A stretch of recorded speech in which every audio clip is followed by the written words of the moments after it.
Hello, everyone. Welcome to the Dedicated Physionic podcast. Today, we're going to be discussing, I suppose I should introduce myself. My name is Nicholas Verhoeven. I am a PhD student in molecular medicine and have my master's in exercise physiology. With those formalities out of the way, today we're going to be discussing a bit on cholesterol. So when you go to your doctor, they'll check things like your LDL cholesterol and your HDL cholesterol. And one has been used synonymously with bad cholesterol, and the other one has been synonymously used with good cholesterol. So that's all well and good, but as we know, with Physionic and what I'm trying to do here is I'm trying to get you to understand your body in a more micro sense. So understanding the details, the nuances, being able to answer the question of why. When you were 5 years old, you probably asked the question why quite a bit. And that's what I'm trying to relive into adulthood. So LDL cholesterol is considered bad cholesterol. And HDL cholesterol, so those stand for low density lipoprotein, and HDL is, of course, high density lipoprotein. And both of those make up cholesterol. And there are other types of cholesterol out there as well. Now, before I get comments talking about how those aren't technically cholesterol, yes, that's true. LDL is essentially a protein particle, so it's a packaging unit that houses cholesterol, but we use LDL and HDL as markers for total cholesterol because they give us an idea of what's in serum, so what's found in the bloodstream and what's really going on in our physiology.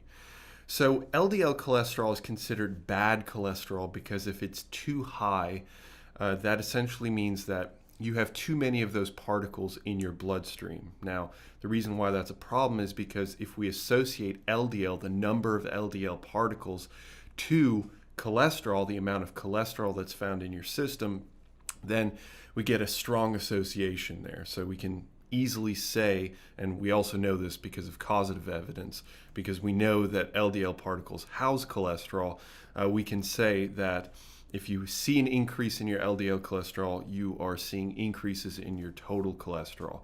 Your free cholesterol is kind of running amok in a manner of speaking. So let's talk about that free cholesterol for a second. Free cholesterol is actually the actual cholesterol molecule, and that can be found in a bunch of different tissues.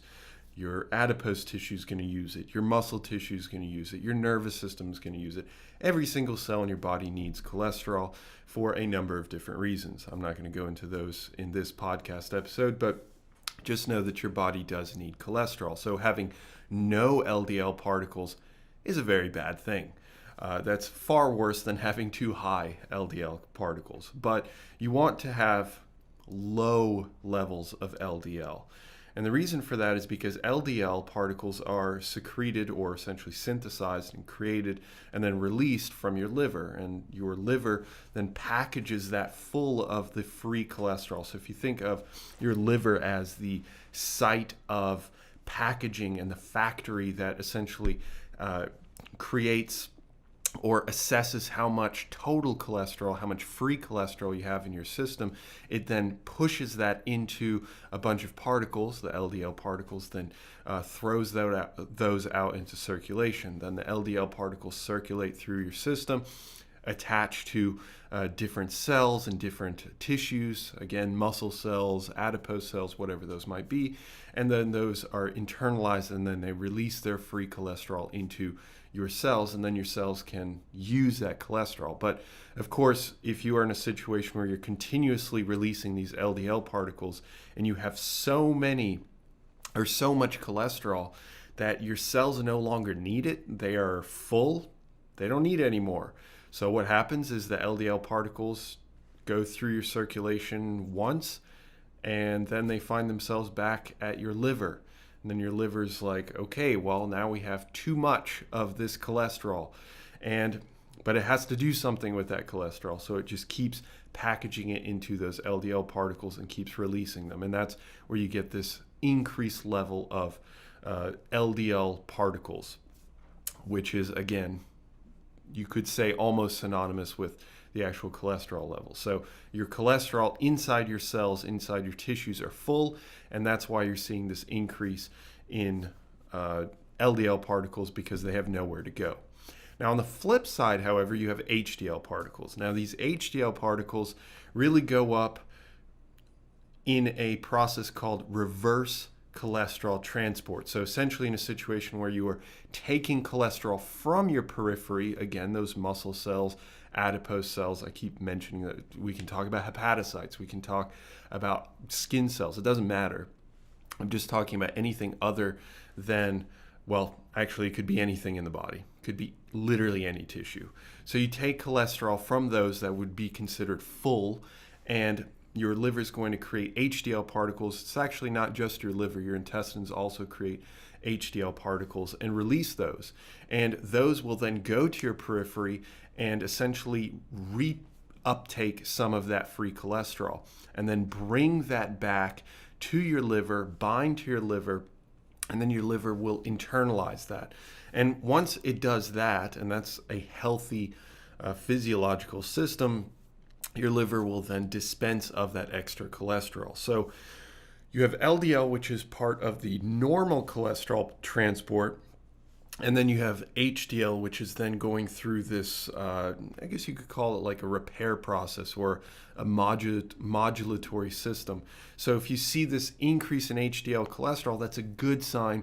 The reason being that it essentially tells a doctor that your body is trying to regulate its cholesterol levels and is doing a good job, because those increases in HDL mean that you have more of those particles kind of going around, going through a cleanup process of your entire circulatory system and those different periphery. So then you have this balance between LDL and HDL. You don't want no LDL, but you also don't want too high of LDL. You don't want no HDL, because that would be bad.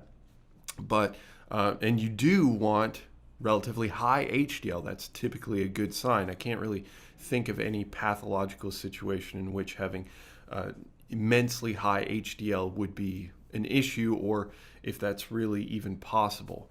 But you have this balance between the two, and your liver is essentially using different receptors on the cell surface of your liver cells, is able to modulate how much of one it's going to release as opposed to the other. And it does tell you a fine way of telling your doctor how your body is dealing with cholesterol, how full your periphery cells are, and how your liver's handling the amount of cholesterol that's found in your total system, how much free cholesterol is found in your total system.